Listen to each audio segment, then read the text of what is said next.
Buonasera a tutti, sono molto felice di essere a Pavullo stasera. Grazie a tutti per l'incredibile cerimonia di apertura di ieri. Hi everyone, welcome to the first race of the second FAI Virtual Sailplane Grand Prix in Pavullo.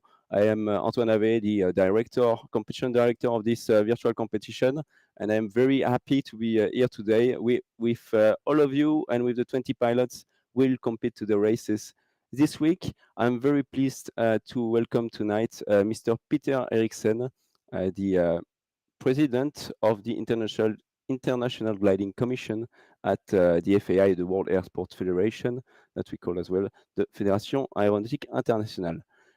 Good evening, Peter, tonight. Good evening to all of you. It's a great pleasure to be here at the opening, and I'm looking forward to follow you in the next week. Thank you, Peter. I suggest that we have a look to what happened yesterday, and we're going to listen to the FAI anthem for the opening ceremony of this second FAI virtual SGP.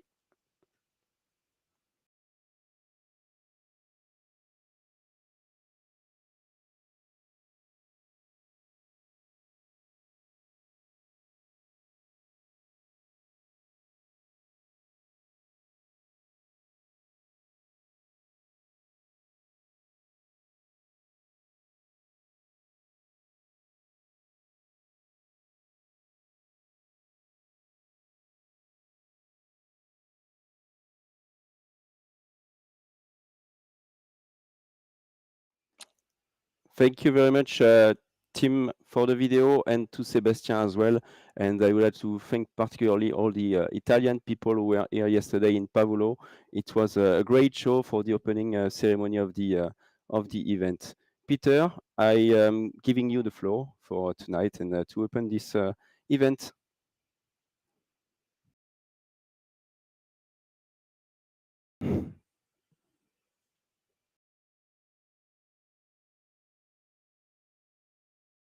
You're muted, Peter. Coming back. Sorry, I'm back. Sorry. Thank you very much for that, Antoine. I'd like to welcome you all also to the event. A special welcome, of course, to the pilots. It's good to see the pilots from many different countries, pure pilots, pure vertical glider pilots, and also physical pilots that do both participate. That's actually also what we had hoped. One of the important things about vertical gliding is that it's affordable. You do not need to travel. You do not need very expensive equipment. And you do not need a real Ventus 3 or AS33 to participate. In addition, you do not need a license or a medical. You can participate independently of your age. You could maybe even be disabled. You can participate on equal terms. And that's one of the things we like about the virtual sport. In IDC, we've decided to put a lot of focus on vertical gliding in the coming years. We wish to further develop the concepts and the rules, and this is, well, not so much tonight because this has been done before, but we also have the World Series running this year. And the idea is that we will make vertical gliding and in particular the finalists to Category 1 events exactly like the physical gliding championships. So that's what we are aiming at and working towards, and that the winners will have real FAI gold medals. Of course, they will be sent by mail, but that's the intention, that we want to reach that in a year or two. The vertical gliding product that we are using and that you are using is, in my view, outstanding. It's outstanding due to dedicated people that have developed the scenarios, the rules, the setup of it all, I think many esports in other sports would look at us with a lot of sort of envy when they see where we have got to in vertical gliding. I hope that this also will bring us into other parts of the world where we are normally not gliding, being it China or India. And that's one of the things that I know that also the organizing team is keen to work in. So I'm convinced that you will have a successful final here in Pavullo. You are managed by a very professional and dedicated team. I've been a little bit backstage here in the last hour. And I can tell you that they know exactly what it takes to run a perfect competition. So the only thing you will miss if you are virtual is that you will miss the hospitality of Pavullo and the good food. But that's a drawback. So with that, I'd like to declare the second virtual Sailplane Grand Prix final for open. Thank you. Thank you very much, Peter. Thank you for your words, for the pilots and to the team as well. Thank you for joining us tonight. And I would like to wish you a very good evening. Thank you for joining. And we're going to go straight to the race for the first race of this second edition of the virtual Sailplane Grand Prix. Thank you, Peter. So we are back to the studio tonight, and I'm very pleased to welcome with me to command the race tonight, Mr. Jean-David Toby. Hello, Jean-David. Good evening. You're muted as well, but you're coming back. Welcome tonight, Jean-David. So it's 21 past 8 in Central European time, Italy time. And the race is going to start in 14 minutes from now. So what we're going to do is just present the race in Pavullo. First of all, I want to talk about today's race. So the principle of this virtual SGP is to replicate the real races of the Sailplane Grand Prix. Today there was no race in Pavullo due to the weather. Unfortunately, they tried. Some pilots even flew some minutes and tried over gliders this afternoon, but it was not enough to do a race today. I think the rain was coming way too quickly on the north side of Pavullo, northern area of the task. So unfortunately, they couldn't launch the race today. It was very, very turbulent as well in the air with the wind here. So yeah. Unfortunately, no race, but what we do in that case is that there is always a race for us in virtual gliding. We can always adapt the weather. We've had several options this morning.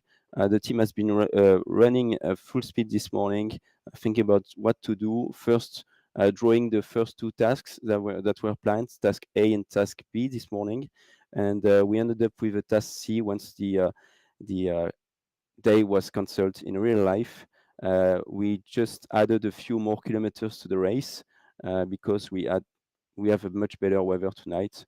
It's kind of the same weather than what the pilots had for the practice 3 2 days ago. So they know what will be the conditions more or less.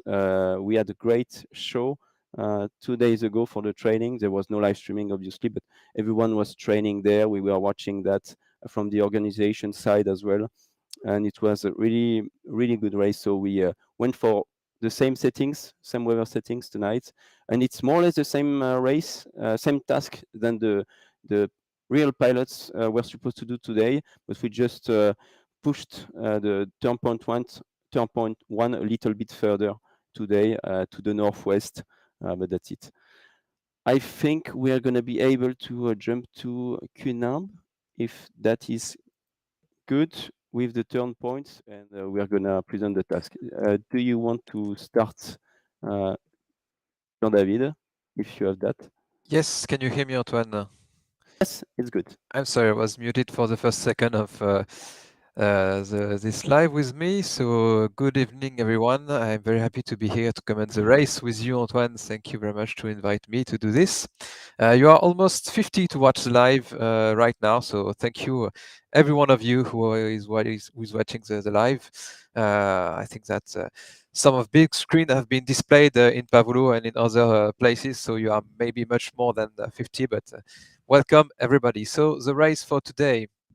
So we are starting next to the airport of Pavullo, which we can see where the gliders are grouped right now. Then we are going straight to a few turn points in the north. So the first one, Jean-David, is Casali, turn point 1 turn point 1. It's a bit further away than what was planned today in real. So that's Casali. I think you don't have the points, huh? That's correct. Huh? No, I don't have the points and the name of them currently. Okay, so that's Casali. The start is actually is just very close to Pavullo. You will see that in Condor. Then we come back to the second turn point, which is Gata. That was the turn point for the real event as well today. So that's coming back to Pavullo. Then we go to turn point 3, which is Pavullo SFI. It's called like this in the turn point file. Then turn point 4 is Prigne, and then Mirage for turn point 5, the reporting point. The minimum crossing altitude for the finish line is 850 meters QNH. And for the start, we increased the height to 1900 meters today because it was supposed to be 1700 meters, but we increased that to 1900 meters for the pilots tonight because the weather is much better. Yeah, speaking about the weather, do you know what is the weather tonight, Antoine? Yes, virtual. We're gonna have a look in Condor when we are in the game for the weather. But yeah, the task is 220 kilometers long, and yeah, you have the weather just next to the screen on the left. And Jean-David, you can present it if you want. Yes, so 31 degrees Celsius ground level, so it's approximately the same temperature that they had in Pavullo today. But the weather is much better because we have a cloud base at 2,700 meters from the sea level. So speaking about ground level in Pavullo, it's about 200 to 2,000 meters ground level. So Pavullo is 700 meters from the sea level. The wind is not so much strong, 12 kilometers from the southwest. And we have 1 to 8 cumulus clouds. 1H, yeah. 1H cumulus clouds. And the thermal today should have a vertical speed about 2 to 3 meters per second, and the wave should be weak, not sufficient to fly with it. Exactly. That's the big difference with the real race today, because maybe the wave was expected for the race today in real life with the wind. And yeah, it was very, very turbulent in Pavullo, unfortunately, today. So we dropped down that turbulence. We dropped down the wave, and we're just flying with thermals today. And they can get some help with the ridges, but not so much, with only 12 kilometers per hour in the game.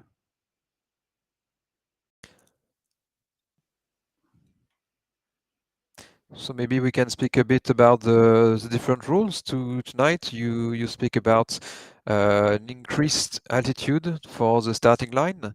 Here we can see that the gliders are already at the cloud base, and the start you have here on the bottom of the screen. You can see that the maximum altitude for the start line is 2,000 meters, and they are here much higher than that. So we can expect them to gain much speed before the start. Antoine, do you know if there is a limited speed for the start line?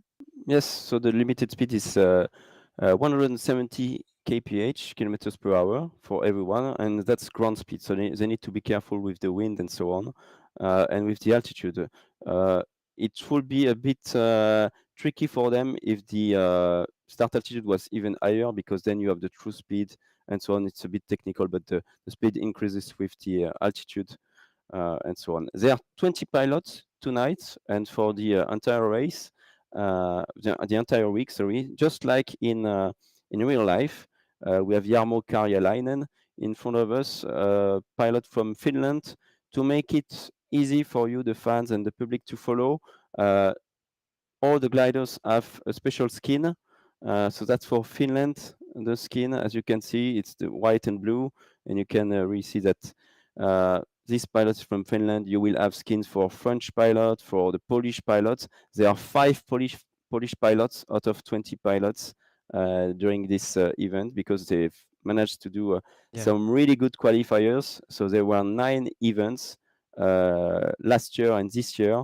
The pilots had to fly for a week and to try to qualify. So there were between 50 to 200 pilots per qualifiers, and only the first 2 pilots were able to qualify to the final.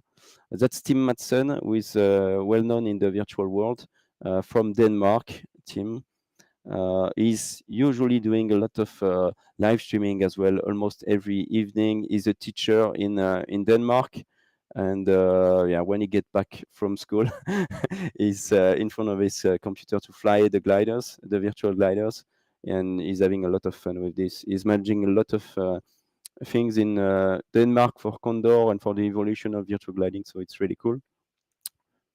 Do you know Witold Rozak? Jean-David? Not personally, but in the virtual series, he was a very, very good pilot. He's part of the Poland gang, I can say, Yeah. because they were very, very present. Very good race each time. He surprised me a lot when we did a virtual series in Spain, taking strategies very different from the other, leading at every time, and very strong pilot in virtual. As in real gliding, virtual gliding needs to be very strong mentally, very focused each second of the race, and he managed it very well. Speaking about that, I don't know if so much pilots in this race are real pilots. We have very specialized pilots in virtual and in Condor, so they managed to fly and gain experience in Condor and this simulator, and they are now experts in virtual gliding. So this is a very special knowledge, and here we have the 20 best pilots of the world, so we have a lot of chance to see that.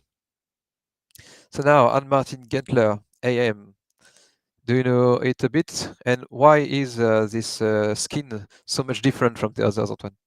Yeah, so he's basically the only one to have a skin that does not represent his country anymore. He flew the first virtual SGP a few years ago, but what we really want is an identity for all the pilots so that people can recognize them worldwide. And Arne Martin is flying as well in real life, and he's bought a glider, a GS3 18 meters, and it's exactly the same one as the one you can see in front of you. So actually, you will meet him in international competitions in the coming years with this glider, and it's a bit special. Not everyone has this skin. Actually, he's the only one in the world to have this skin with the red lip stuff. So it's quite cool, and he has an identity. And now Arne Martin is focusing on the start, because the start is expected to be in about 2 minutes from now. Yeah, I can't give exactly the time. It's 2 minutes and 22 seconds right now. That's perfect. Thank you, Jean-David. So they are going to be all ready for this. The start is a bit special here in Sailplane Grand Prix. It's kind of Formula One style or sailing style. It's a regatta start, and they all start at the same time. So there is a maximum speed of 170 kilometers per hour, so that they can manage all the other gliders around them, and there is no crash, no mid-air collision, and so on. They need to be very careful. As you can see, they are already getting started. Now they're trying to place themselves very well, and they are high enough to get ready to go down to 1,900 meters to go through the line, and it's going to be very, very busy for the first thermal. Yeah, that's why in real and in virtual, we limit the pilots at 20 pilots, not be so busy, because with 50 or 60 pilots would be impossible to manage and to fly in security. So that's why there is only 20 pilots qualified tonight. So we are 1 minute and 15 seconds from the start. Great. So the pilots are getting ready for the start. You should be ready too, from home or from the Pavullo. From the main place in Pavullo, because you should be watching the race tonight, all of you, from the bars and restaurants in Pavullo, and we're gonna have a race start in just a few seconds from now. Yeah, you are almost 60 viewers right now. Don't forget to send a message in different chats, whether it's Twitch, YouTube, or Facebook. Just give a message to interact with us, ask questions or everything you want. We are right now at 30 seconds from the start. Very good. Very good. 30 seconds. You can see everyone. They need to be careful not to cross the line too early and to have the right speed for that. It's better to start 20 seconds later than earlier. 10 seconds. 5, 4, 3, 2, 1. Race is on.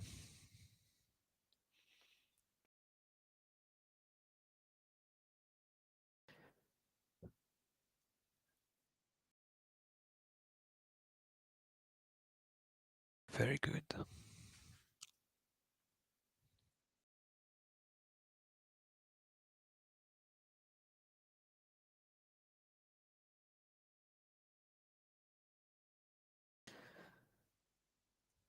Okay, so now every pilot has crossed the start line. You can see that the first time of the race is very important to place themselves very well at the good speed and not, as you said, not too early, not too late. And now they are going straight to turn point 1 without any cumulus ahead. I can't see very There well. is just 2, but quite Just, far away. yeah. Maybe just after the first hill that we see, there will be one in about 15 kilometers. Yeah, with this view, we can see that.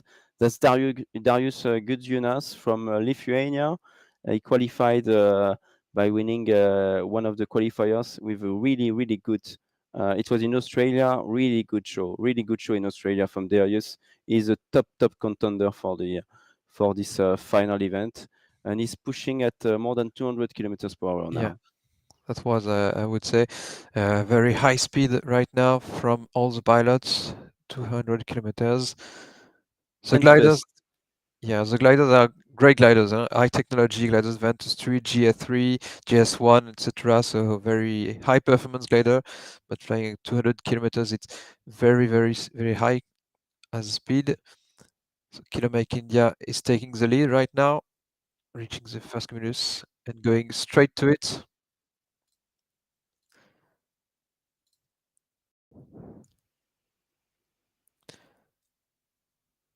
So Ben Fest is the reigning world champion. He's won the first virtual Sailplane Grand Prix World Final in 2021. And it's going to be tough this time. He has one compatriot, Joshua Arntz, another German pilot, to help him, but it's going to be very difficult because there are 5 Polish pilots and they are all really good. Witold trained them the past 2 years, and that's Joshua just next to him. So they're kind of flying like a team for now. And their gliders are different. Ben is flying with the Ventus 3 from Schemf, a German manufacturer, and Joshua is flying with the GS3 from South Africa. So that's quite interesting. Very different gliders, but they fly very well, and I will be happy to see how they manage to fly in Pavullo in the real races with 48 kilo per meter square. And do you know, Antoine, if technically there is one of the glider in Condor that it's better in terms of performance than the other? No, they are more or less all equal at 48 kilo. That's a very good view. Thank you, Timothée, for this view. So you can see all of them just next to each other, and actually they are all quite good. There are only minor differences in either the climb rate that they can achieve at that wing loading or the glide that they can do, but it's more or less all the same gliders. Some are more stable than others, some climb better than others, and so on. So it's quite interesting. Okay, and right now we can see that we have a bit of mountains on the left, but they are heading to the first cumulus clouds.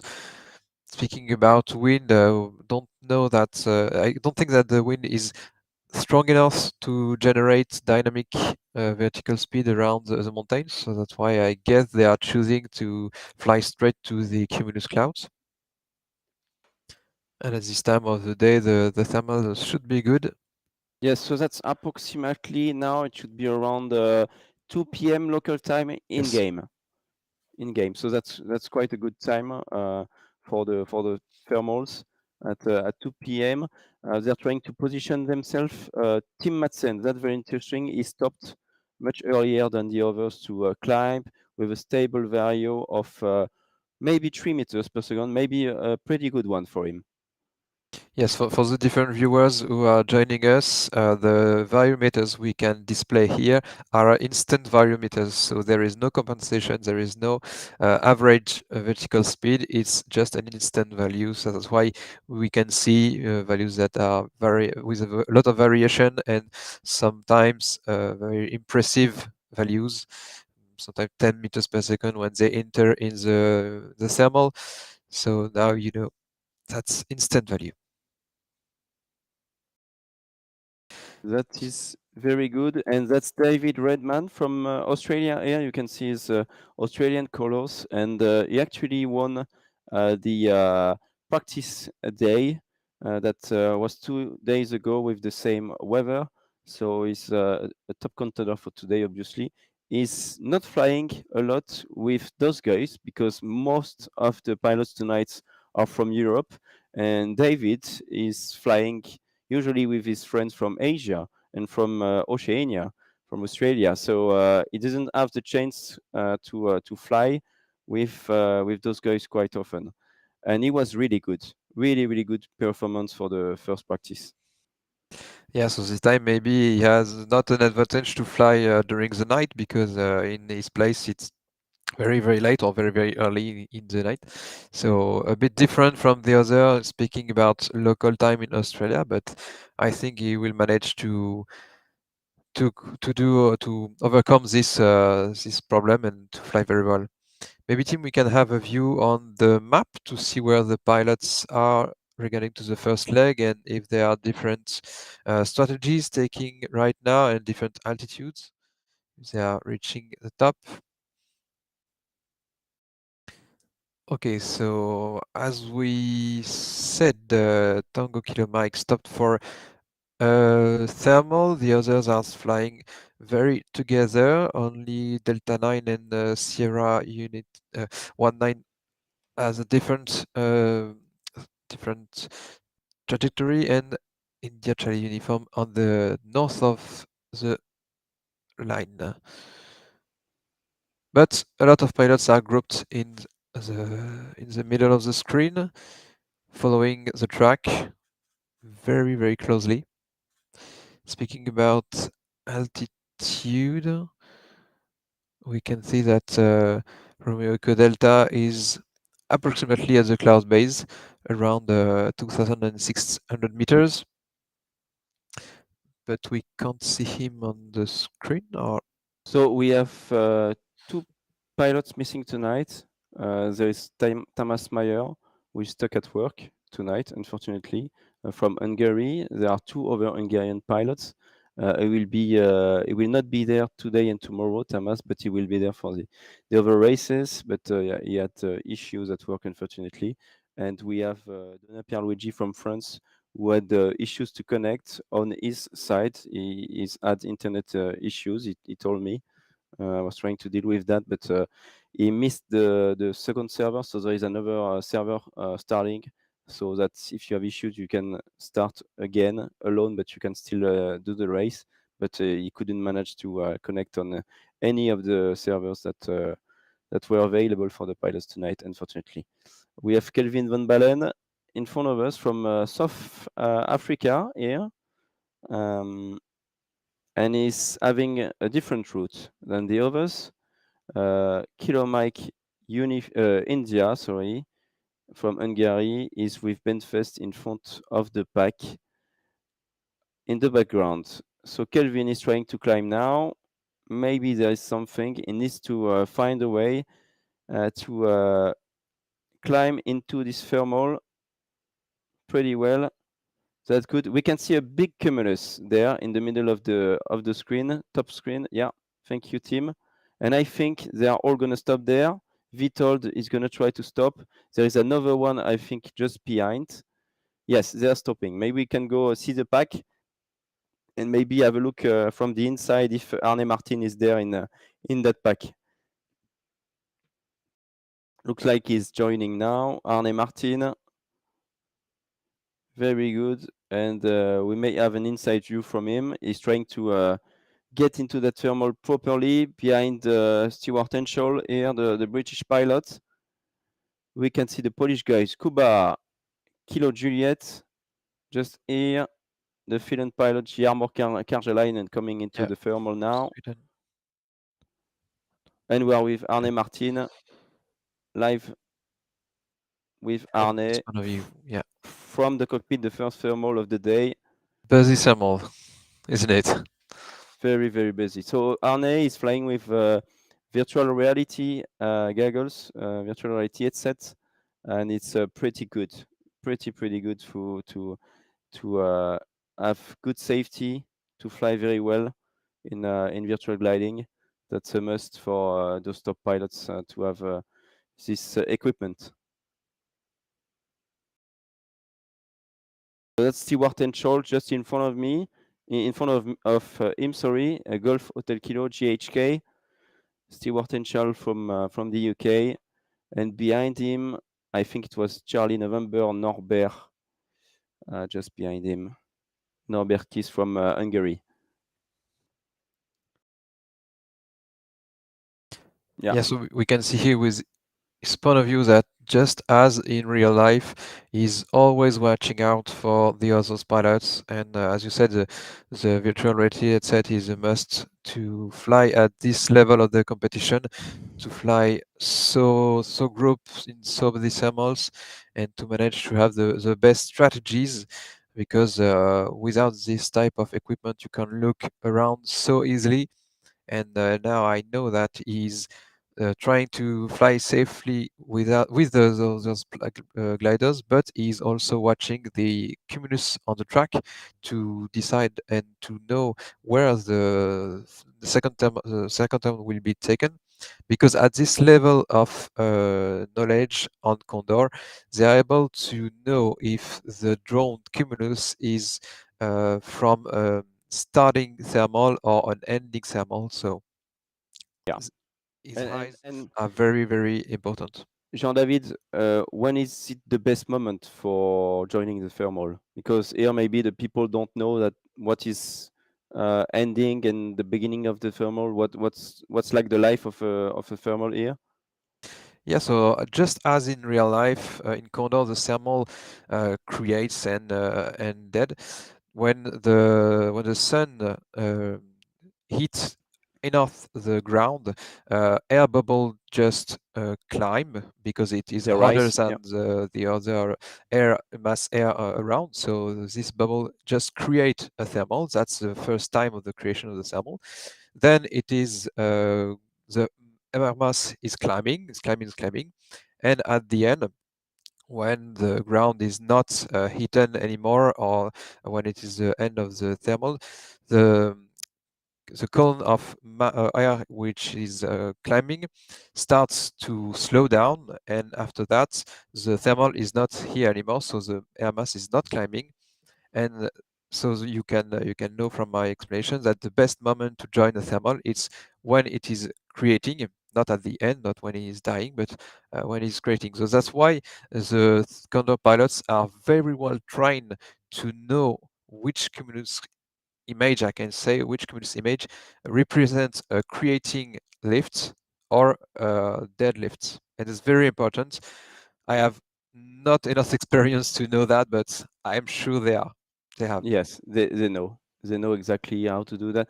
Interesting. Now we can see Tim Madsen, sorry, joining ICU. That's Kelvin Van Balen. And we have 3 different goggles. So that's Tim and Kelvin. Then on the left, we have the big pack with probably 12 or 14 pilots.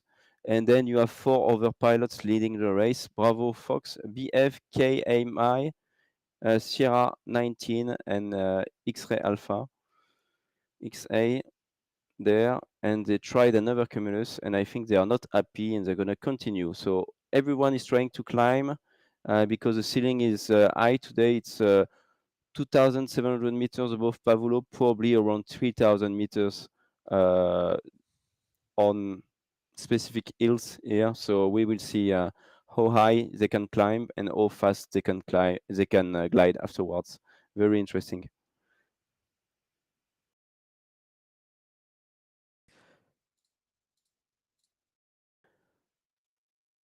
So they have 226 kilometers to do tonight to race. I'm gonna try to have a look at this. I don't have the exact length, unfortunately, to turn point one now from the Condor task setter, but I will try to have a look at that. Okay, so for any viewers who is joining us right now, you are watching the second FAI Virtual Sailplane Grand Prix, the final in Pavullo, with 20 pilots connected tonight, or almost. They are racing to know who is the best virtual glider pilot in the world.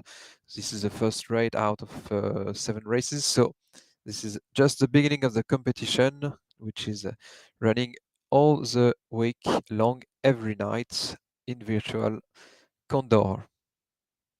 So do not forget to send us a message if you want in any chat, Twitch, Facebook, or YouTube. We will read it, and if you have any question, we will answer it, and we are pleased to do that. And like and subscribe, please, the videos, and go on our channels. It's very important for us to have some viewers for sponsoring and so on later on, and to make FAI virtual gliding grow, and gliding generally to grow worldwide. I have a few comments on the Sailplane Grand Prix channel on YouTube. Frank Schwerzweger asking who is 39, but I think he was asking who is Sierra 19, that Churchill from the UK. Frank is telling go to Vic Schoenmakers, the pilot from the Netherlands, Kilo Oscar Echo, and he's telling him to do what Max Verstappen did today at the Formula One Grand Prix in the Netherlands. And do I see Zelko? I don't think so. From Drone and Sundry. So if you have questions, don't hesitate, and Jean-David will try to have a look on Facebook, YouTube, or Twitch. And if you want to support your favorite glider pilots, do not hesitate. I know they are watching the live after the race, and they are very happy to have some messaging for them. So send us, we will read it, and they will know. Time to encourage those guys tonight. Almost 200 kph when they are gliding to the next thermal. So that's turn point one, far away from here. They've flown 42 kilometers now. I think it's more or less 100 kilometers to get to turn point one. So that's quite good. Almost half of the first leg for the pilots tonight, with Bentfest among the leaders tonight of this race. Mialik Nos, the Hungarian pilot, chasing him.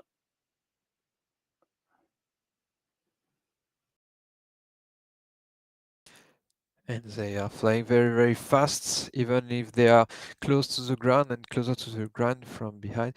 They are flying at 200 kilometers. Race is fast for now. Race is fast, and we have so Sean Churchill from the UK, Sierra 19, taking a lift with Joshua Arns, the German pilot here. So Benfest is alone now with Mialik Naus, and those two guys will fly together maybe for the rest of the race to try to get the most points they can get. So the Sailplane Grand Prix scoring is quite easy. The winner gets 10 points. The second pilot gets 8 points, so there is a gap of 1 point. Well, of 2 points, but there is an extra point for the winner, let's say.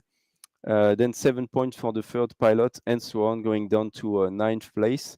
And for the ninth position is 1 point. And then from 10 to 20, you get 0.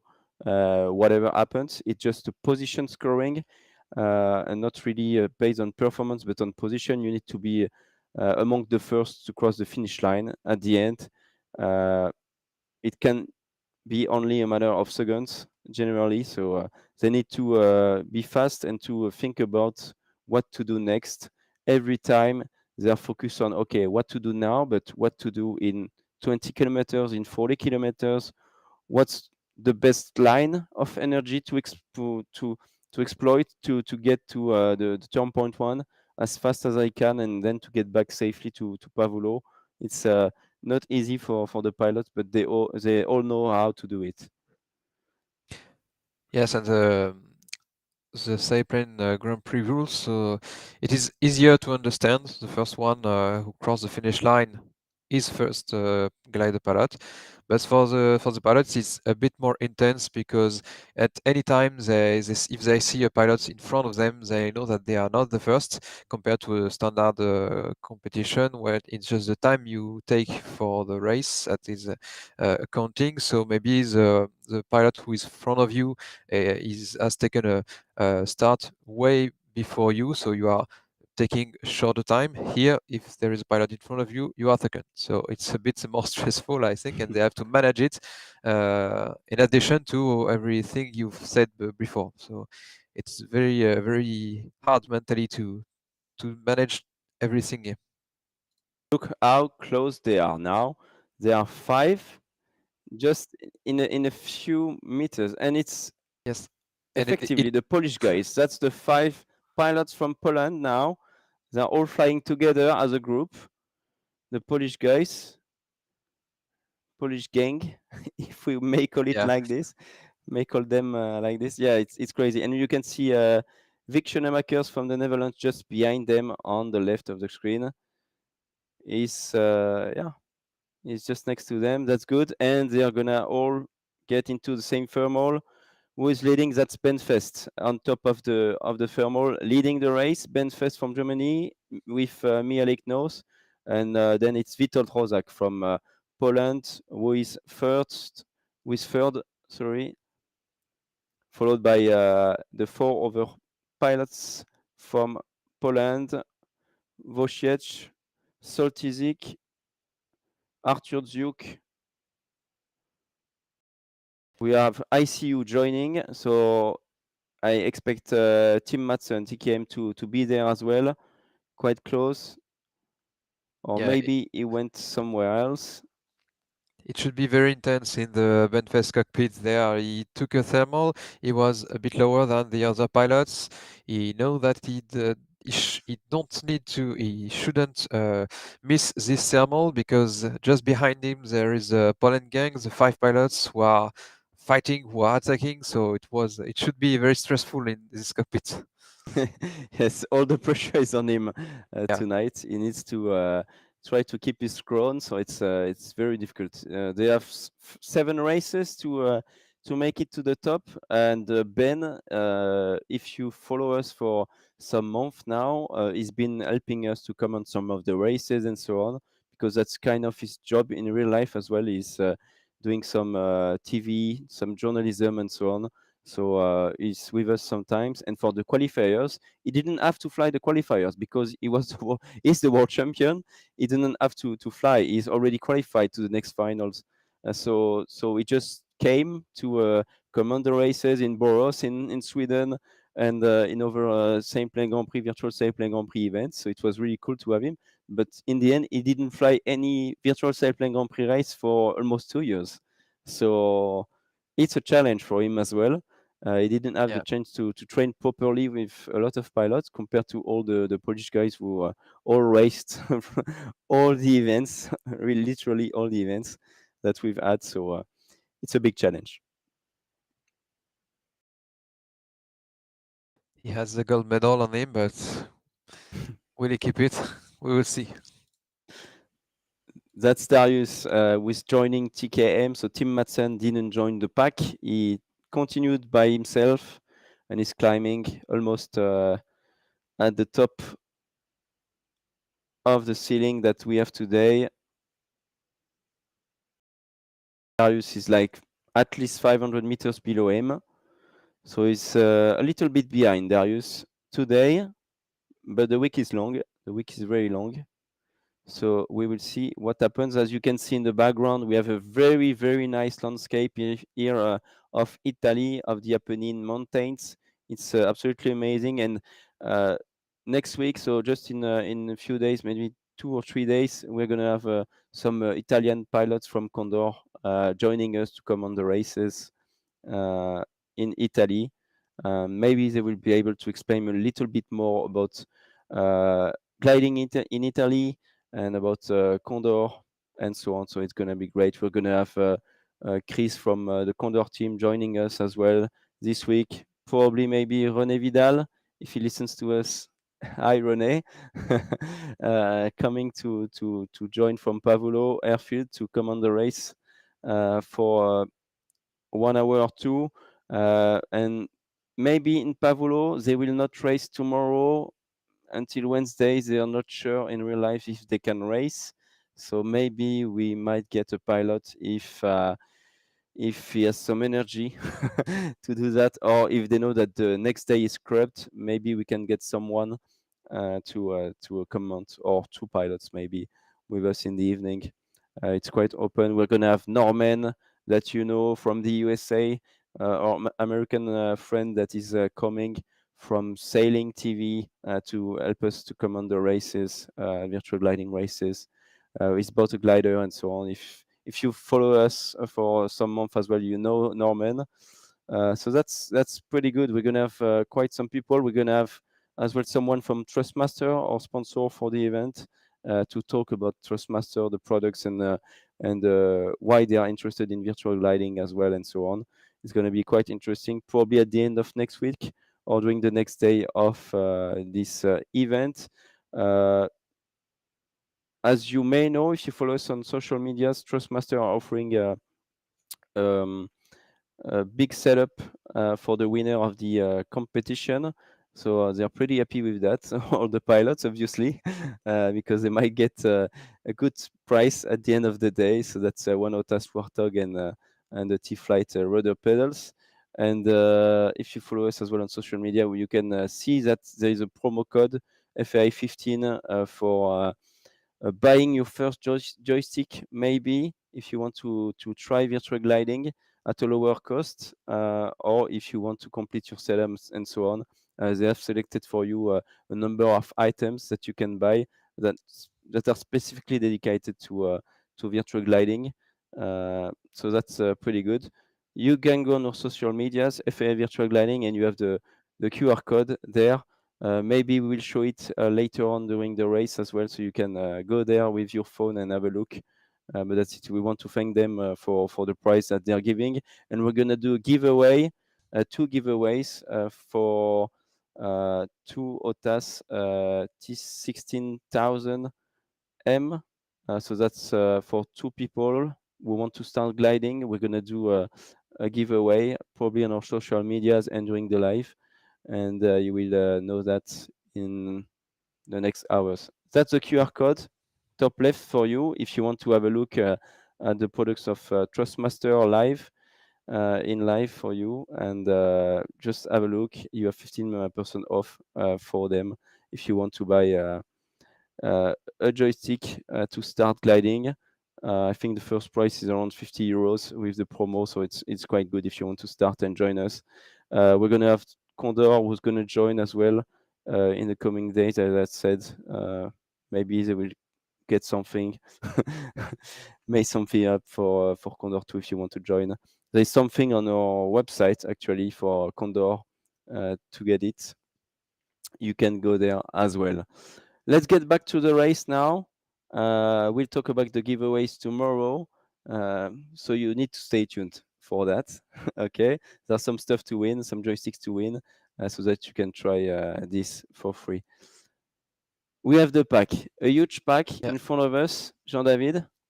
Yeah, so huge pack led by Benfest is going fast. They have climbed, so right now they are flying at more than 200 kilometers per hour.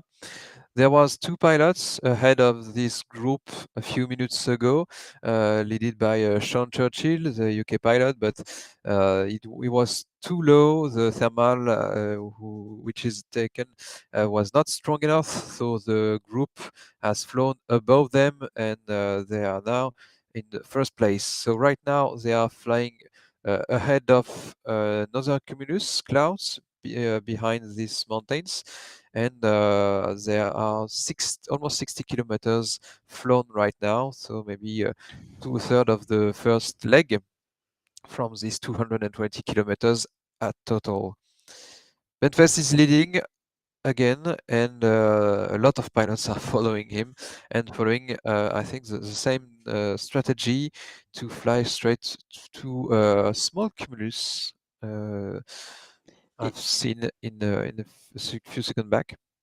It's very interesting because what we see is a main pack and going straight to turn point one, and sometimes one, two, or three pilots are getting away from the pack, trying something else, try if they can get an advantage, and if they fail, they just come back into the pack and they will try later. And it's very funny because you can see some pilots there, and then 20 minutes later, it's other pilots trying again, and so on. Everyone, I think, is trying to get the lead, but so far, no real success. Only Benfest who went straight and some took a chance at the beginning of the race, could manage that so far. So that's quite interesting. TKM, you can see here, is almost leading. TKM, what's his altitude? Almost 2,000 meters, and Benfest is at 1900. So yeah, TKM is quite good. He's made his own route so far, so that's quite nice. Yeah, and as you said, sometimes pilots are taking different strategies, but it is a must if you want to lead, because imagine you are just behind Benfest and you are flying with him and you follow him and you want to be the first. You know that Benfest is one of the best pilots in the world. Maybe you are very good too, but flying better than Benfest in the same condition is very tricky. So you have to take decisions. You have to make the difference to hope having better chance on one cumulus that Bedfast is not taking, or if the first is not taking, to take the lead. That's what TKM and others trying to do. But if your strategy is not working, you can continue in this way and hoping that you have better chance in the next cumulus and try to go back and reach the leaders, or you can just follow them and trying to get more places and just one or two more points, because these points are very important for the next races. So uh, as in Formula One, each point counts. So you have to uh, think at each second of the race if your strategy will pay or if you want to change it. And that's what you explained just before. You have to adapt from the weather and from your situation in the race. So TKM has taken a very strong decision, and for now, I think it's very interesting to see what they will do, if they will join at the end, because at each turn point there is no reason to turn around the turn point far away, so they will join each other at the turn point. It's uh, going point, so they need to join at this point, and maybe we will see if the different strategy will pay or not at the first turn point. Yes, exactly. So they need to do 226 kilometers, 66 kilometers flown so far. So that's quite good. They are pushing 216 kilometers per hour for TKM. Yeah, we still have Redman in front there with Vitold. There are some guys who went there. Okay, the Polish pilots, Yeah, the Polish Wojciech, pilots. Kuba, Vitold, and Vic are there. That's very good. They are leading now. So Ben stopped, I believe, behind him. Behind them, he stopped Ben. most probably. Yeah. Maybe tried something because yeah, it's. I'm surprised. Yeah. Yeah, I think that more the Polish guy who didn't stop in the Benfest thermal because there was a group in the same thermal as Benfest, but the Polish guy didn't stop. They flew through it, and they are now ahead of Benfest, and the altitude are not so different. Yeah. Whiskey Romeo Whiskey. Rozak is about 700 meters, and Benfest 184 meters, 1,820 meters. So yeah, just 100 meters different. So I don't know if it represents a lot of energy to gain the speed to take the lead.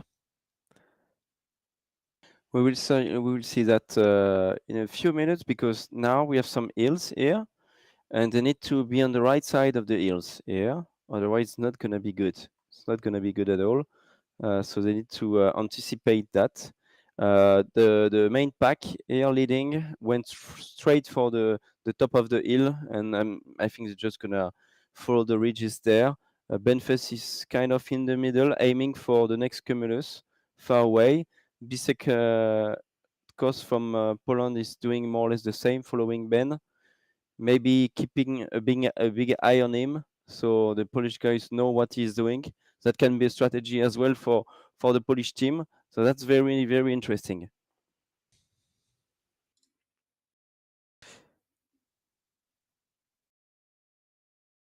Yes, and maybe Tim, if you can display the weather to remember, and for the different viewers who are joining us right now. So the weather today in virtual, not in reality, but in virtual, it's 31 degrees Celsius.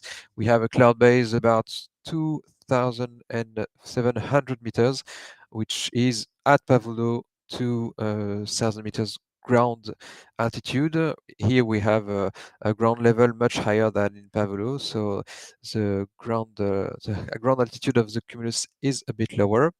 The thermals are about 2 or 3 meters per second, and the wind is a bit slow, 12 kilometers from the southwest. So that's what you were speaking about, to be on the right side of the line to anticipate the wind in this highly conditions. Thank you, Tim, Jean-David. thank you, Tim, for the weather. Very good. Very good. Let's continue. Yeah, Ben is a bit higher than them. Maybe he's got a better energy line. And we have some speeds on the left side of the screen. Average speed for the pilots there. 134 kilometers per hour for Witold Rozak leading the race. Benfest here on the screen, 132 kilometers per hour, but a little bit higher than them. So it's kind of the same in terms of total energy because, as Jean-David said, there is the kinetic energy and the potential energy will make the total energy basically. And Ben is probably at the same position as Vitold for now. So that's a group of 6 people in front of the race. Then we have Spisek here with 130 kph, a little bit behind. And for the next ones, they're going to have to keep trying and keep pushing to get to the top 9. It's going to be a little bit more difficult now, but the race is still quite long. Yes, it is impressive to see how close the average speeds are. We are not used to see this close average speed in standard and in racing tasks. So here we have a few kilometers per hour from the first to the 7th place. It's very impressive to know how the pilots in the same conditions are flying almost equally. So it is very impressive. So Joshua Arns from Germany is braking to the left, not going straight to the turn point 1 because I think there is a cumulus forming. And it needs to climb. Yes, there is something. There's something here. Yeah, thank you, Okay, Tim. we can see. We can see that. So there is a small cloud forming, meaning that in Condor, the thermal is going to be pretty good and it's going to be increasing over time and not decreasing. So he can climb in this one because he knows it's going to be a good one for 20 minutes, probably. But he needs to find the thermal first. If he doesn't have it, that's not good. And maybe he didn't find the right spot for the thermal. So now he lost quite some time, Joshua, and he cannot protect Ben anymore or whatsoever. So it's very difficult, very difficult. He has to go to the ridge of this hill, hoping for thermal there, because the thermals are starting from the bottom, starting from the valley, and then they just climb to the hills naturally and so on when they are close to the hills and to the ridges. So he's probably trying to find something good to climb, and maybe we can have a look at the leading pack now, who is getting closer to turn point one.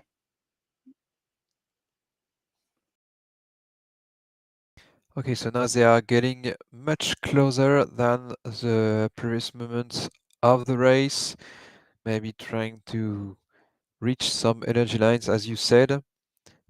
For now, and the variometers that we can see, it can confirm that. Sometimes they are flying in positive variometers.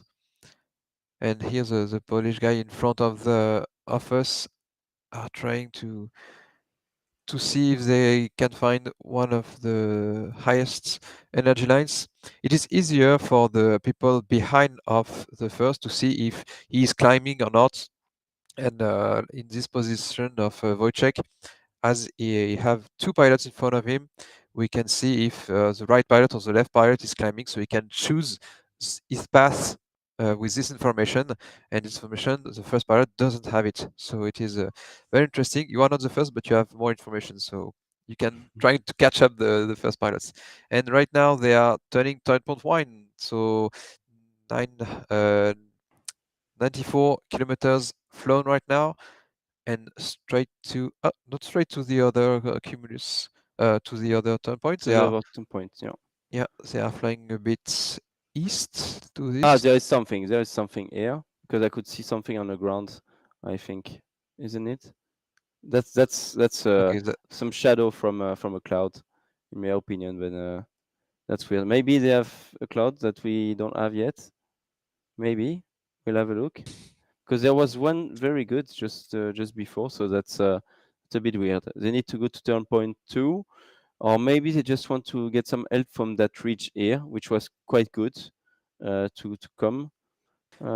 yes, so right now the wind is coming southwest, so a bit on the right of your screen on the previous image. So maybe the wind will help them to have a great energy line along the second leg of the race. Does Bedfest has turned the turn point 1 right now? Yes. He has, and he's doing something else. So that's Okay, very so interesting. yeah, Because they went really far away from the direction of turn point 2. I yes, don't exactly. know what they are doing now. They're aiming for a cumulus maybe, but that's quite far away. That's more than more than 50 degrees off track. So they really need to have a very good thermal so that pays off. That does pay off. So that's not good. I think that's not good. Ben, in my opinion, is doing the right choice here, followed by KMI and Zbisech from Poland. You see, he has good variometers here on the good side of the mountain, and Zbisek is not on the good side. See, -3, -4, but Ben is really on the good side.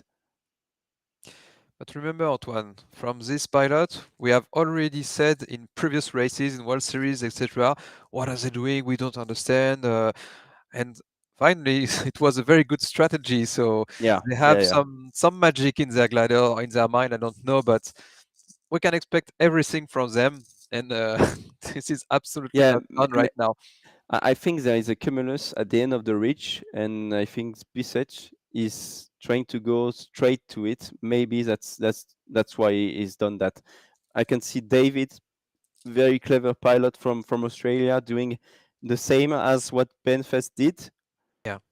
And then we will see what they do. Probably going to the right. I think David is quite well placed now, and it's good for him for the tactic he's using and so on, because now turn point 2 is going more or less. It's going to be more or less the same track as it was from Pavullo to turn point 1. It is kind of an out and back way to Pavullo today. So they are crossing the path of the last pilots who didn't who didn't turn point 1 yet. So that's very interesting to witness, because they can maybe get some help from the pilots who are late on the race and so on. Miali is well placed as well, a little bit higher than Dave and that's Benfest. So that's interesting. He's going to be in that leading group. And yeah, Vitold on the left has taken another reach, which is interesting. Yeah, I think that Benfest and Milaknos and the others has taken the safe way to go back to 10.2, because they have already passed through these mountains and they know which ridge is going to give lift or not. So it is the safe way to go back to 10.2. And here, thank you, Tim. Very, very interesting view from the map. So as we said, some pilots at Benfest and others have taken the same way to go to the 10.2, and on the hub on the north, you have another group, the Polish guy, led by Rodzak and other pilots, who are taking another way. Maybe we don't understand, but it is very interesting to see. So there is a ridge right now. They are exactly following the ridge here in the north, and maybe they are expecting, as you said, a great thermal at the end of it to go straight to the 10.2. We will see. Yeah, very interesting. I'm looking forward to see what it's going to be in 50 kilometers from now, because I want to see where Vitold and Wojciech and that pack is going, and if it's going to pay off at the end of the day. It's a big risk. It's a Yeah. big risk they've taken. Maybe those 4 pilots will get all the points today, and maybe they will be at the back of the pack. So it's going to be very interesting. It's kind of an all-in, in my opinion, to do that. So that's very, very interesting. Yeah, it's a very important moment of the race. And maybe, Tim, can you turn just a bit the camera to see the sky just above them, if they are reaching some cumulus? There was something on the right that they missed. I think they missed it. They didn't see it. It just created, and I think they missed it. Antoine, Yeah. at this level of the competition. Yes, It but is a strategy. yes, but it can create really fast in Condor. I really think that they may have missed it, but they are just flying over the shadow of the cloud. So that's funny. That's really funny. We will see what is gonna be in 50 kilometers. They've flown 110 kilometers, so it's almost mid-race now. With, as we said, two different goggles. Maybe we can get back to Benfest with Bisech, and we can see, GHK. I'm not sure it turned the point. I'm not sure it turned the turn point. Arne Martin is back in the flight. Huh? Yes, and Martin did, so Yeah. a bit higher than Benfest. Race is on. Can we get the table to the left again, please, Timothée, just to check who are the leaders from this pack now? So we still have obviously Vitold, but they are lower and on the left. So Benfest, Redman, Arne Martin, GHK. So he is turned the turn point, Stewart and Scholl. So that's very interesting, because now it's splitted into two big groups of 6-7 pilots. There are only Joshua and Sean who are really at the back of the race now with 110 kilometers per hour. They missed something going to turn point 1, probably. The race is not over for them. They will need to find other solutions, and maybe they will manage to pass in front, but they're gonna have to work really hard on that second leg for sure. So the contenders for this leg, going back to Pavullo, are seven guys, 6, 7 guys on the left and 6, 7 guys on the right on the track. So that's a very interesting race. We can see they went quite fast and quite far away. Yeah, Penfest going to the right, Arne Martin here. Very, very good.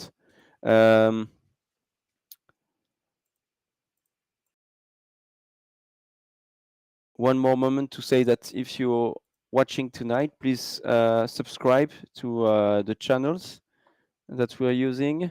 FAI Virtual Gliding on Twitch, on YouTube, on Facebook, on Instagram. It's very important for us that you continue to support us because then we can get more partnerships and so on to develop the sport. It's very, very important if we want the thing to work on the long run. So you can ask questions with the chat and Jean-David will answer that. What else can I say about virtual SGP? Do you have any questions, Jean-David, in your mind about virtual SGP that we didn't explain yet? I don't think so. We will see during the race if we see sometimes we didn't explain. I think it's quite easy to understand. The first who is passing the finish line is the first one. And yeah, maybe I have a question.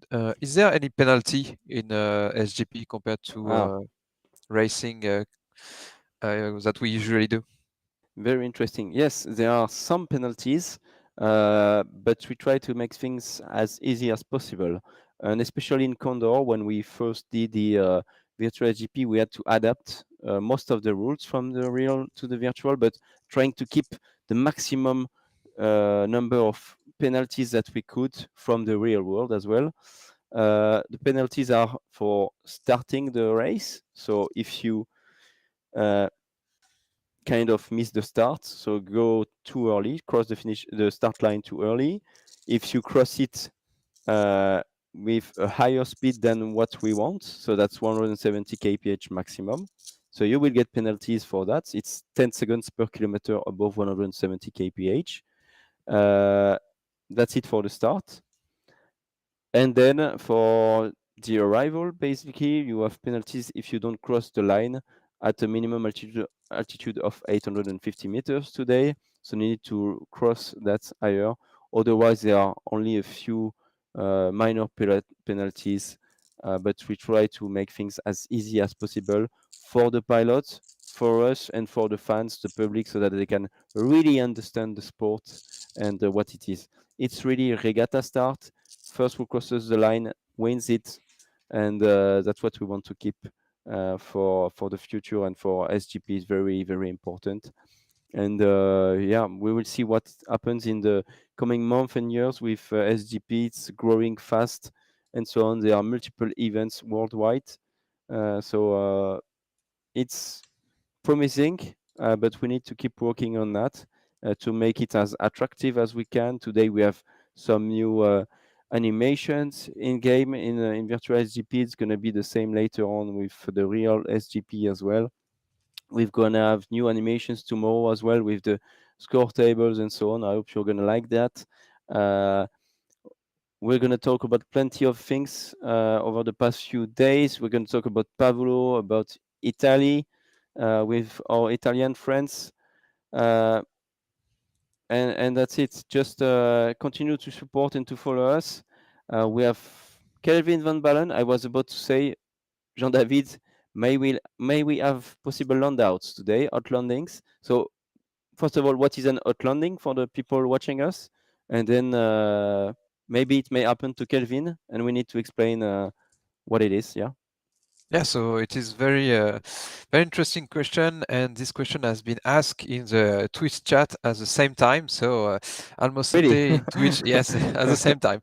So on Twitch, Almosante said the virtual weather is usually good, so maybe it isn't an issue. But do pilots have to make virtual safe outlanding when they cannot stay up?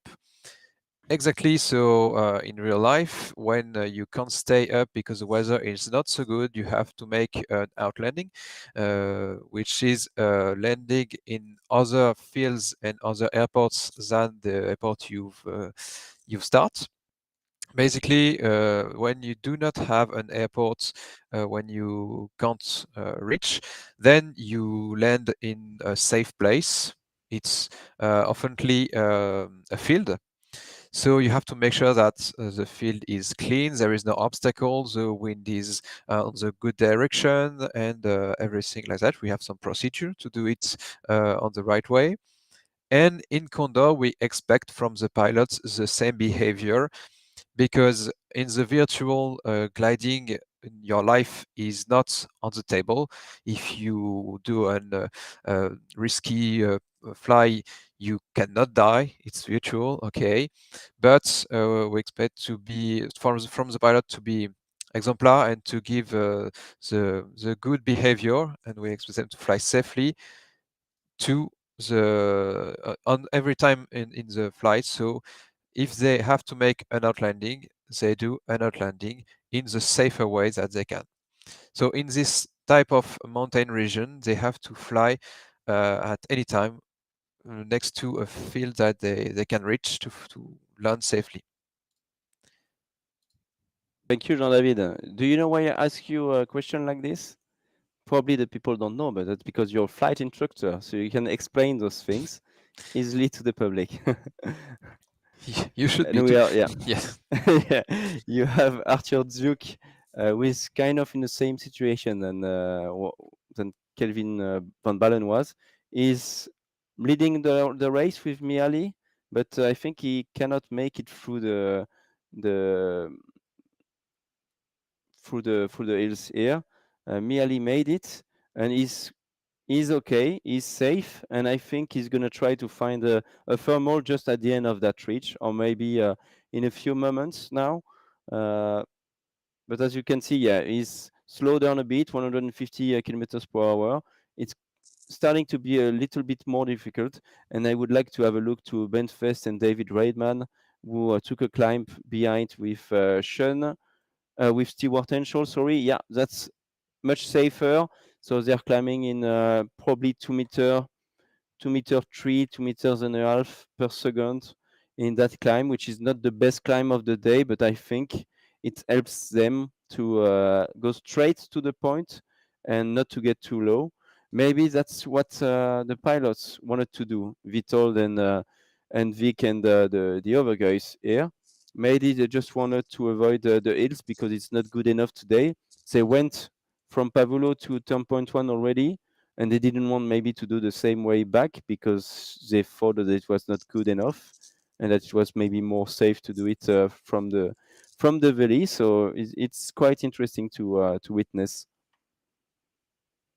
Yes, exactly. And going low is not a problem this way, because maybe going low you can take the lift from the ridge or other stuff, but here there is a problem, is the ridge can't get you a good lift because the weather doesn't make it today, and when you are too low, you have to take some decisions to avoid the mountain. So maybe you are face the mountain, you are too low, you have to take a decision to go left or right to avoid it, and it's a very big problem because your decisions are reduced to a few number to fly safely. So climbing before the mountains avoid you to be in a tricky situation where you have to deal with the mountains and to deal with the future climb you have to take. So it's way easier to do this. And as I said previously, your life is not in danger in virtual, but keeping as how can I say, a good strategy with a good mindset all along, not to be stressful to take the good decision. It's the same in the virtual as in real life. If you are in a good situation, you can take decisions with more with a less stressful situations. It's better than to be controlled by the mountains if you are too low. That's pretty good. We have Ben here, and yeah, we can see Voschech, so Sol, Vitold, and so on. They are just above the river here, in the middle of your screen. There are 4 or 5 pilots in the middle of the river, just climbing in a thermal there, and they are at altitude 2,500 meters. So that's quite good, because KMI, who's leading the race now, is only at 900 meters. Not that great. And Benfest, we just climbed, is at 2,600 meters with Dave Redman. So those two packs with Benfest and with Vitold, they have the same altitude now. I would say that Ben has the advantage. The group of Ben has the advantage now. They are on track, and Vitold and Vosjec and Vic, they have more kilometers to do to go to turn point 2. So it's going to be, they are a little bit behind, but not that much. I think they're going to just rejoin together at turn point 2, or very close to turn point 2. That's going to be very interesting, because after turn point 2, there are only very few kilometers left, and it's going to be very, very fast. It's going to go quickly. It's going to go quickly. Yes, very interesting. If you project the position on the track right now, I guess they have flown the same distance, and maybe Tim, you can show us the distance flown. But the Polish group is northeast from this position. The wind are pushing them away from the track, so we will see. Yeah, you can see that it was almost 120 kilometers flown. Yeah, 117. So yeah, 130 now. 130, sorry, for Alpha 33 and KMI. That's what we've seen. Way lower.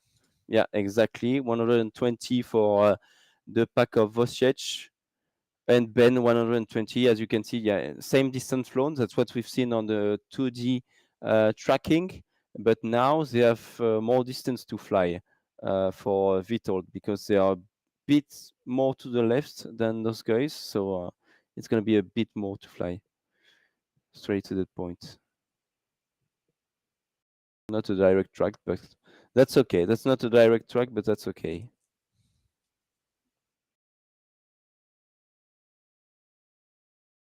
With Arne Martin in live, so you can see that's his glider. You can see his wing on the left, and that's his cockpit just in front of him, with his computer, GPS, to have a look at where are the others. He's looking at them, all of them, left and right. You can see a variometer, anemometer, so where the speed is top left. Variometer is just top right here on -1, and that's it. Then altitude is the one bottom right of the cockpit that you can see in front of you. Yeah, and Antoine, do you know if the tools that they have on the cockpit are the only one allowed, or are they allowed to use any computers they want, external PDA or stuff like that? Yes, they can use their own PDA, LK8000, XSO, and so on. Even CU Navigator is working now with Condor soaring. You need to set it up and so on. It depends on the people. Usually the people flying like Arne Martin with virtual reality headset are using XSOR, because you can implement it in the headset and have it in your view, and you can manage it with some buttons and so on. So that can work. I think Wojciech is doing this from Poland. It really depends, and maybe you can have your own PDA, your own GPS with you if you don't fly with the headset, and it's much easier maybe to control. So yeah. Yeah, so in Condors there is some information that are displayed, but if you want, and if you are flying at this level, you can add complementary computers to your flights, and it's giving a lot of information, just as in real life, the altitude you need to complete the task to go to the next turn point, at which glider ratio you are flying, which glider ratio you need, what time you will take to go to the next turn point. Is very, very important tool. And I think that they all have one to fly at this level, because it's very important to have this type of information to take decision, to know what are the statistics of your flights you've done before, what is the average speed you've climbed, etc. So very important informations, but we have, and Martin didn't display it for us. tonight. We are back in the race with Benfest. We can see turn point 2 there. We can see some cumulus clouds that are really good to go there. David Redman on the left of the screen going straight for that cumulus. Very, very interesting. And then it's going to go fast, 226 kilometers today. 210 kph for Benfest in his glider now. It goes fast. It goes fast. I think the arrival will be in 40 minutes, 45 minutes, because the arrivals are going to be quite fast. Probably the average speed around 140, 45 kph. That's what we expect for tonight. It's more or less the same weather as it was for practice 3, and at practice 3, yeah, I don't have it. I have the score there. I need to go on condor.club. Condor.club is our partner for the scoring of this event, and I would like to thank them because they've done a tremendous amount of work to make the scoring work here for the race, for the virtual SGP final, because they were already doing the scoring for the World Series and for the qualifiers of the virtual SGP, but not for the World Final yet, and they've made it. So really appreciate it, and it's really good. It's the tool that everyone uses to manage competitions within Condor. So it's condor.club, the website. Let me have a look at training 3 race results. 139, almost 140 kph, and the race was 244 kilometers. So today it's 226, a bit shorter than the previous one. So I expect 245 kph probably, maybe 145, sorry, or 150 kph for the leaders of the race. Back with Stewart Henschel, who is doing a pretty good job here. Third today so far, pretty good job. Really in front of the race, and yeah, Vitold and Vic in the background are aiming for something probably. Arthur Duke Alpha 33 is a bit lower on the hills there, and we have quite a nice view on Stewart, who is flying a GS3 with the colors from the United Kingdom. Pretty good GS3. Very good livery. So all the gliders tonight, they have a wingspan of 18 meters, 18 meters long. So that's quite a good wingspan to fly, and for the gliders especially, because it's kind of the combination between the proper glide ratio, so how far you can glide, and the proper maneuverability for the pilots to fly effectively in the thermals and safely and so on. So they are really good gliders. This one comes from South Africa, from Jonker Sailplanes, two brothers who created a company in South Africa to create gliders and to bring new gliders to the market a few years ago. Very nice gliders. Arthur Duke is flying the same glider with a different livery, different skin. The one from Poland, as you can see, and the 5 Polish pilots are flying the same livery, but they have different competition numbers. That's Alpha 33 here. So that's quite good to follow the race.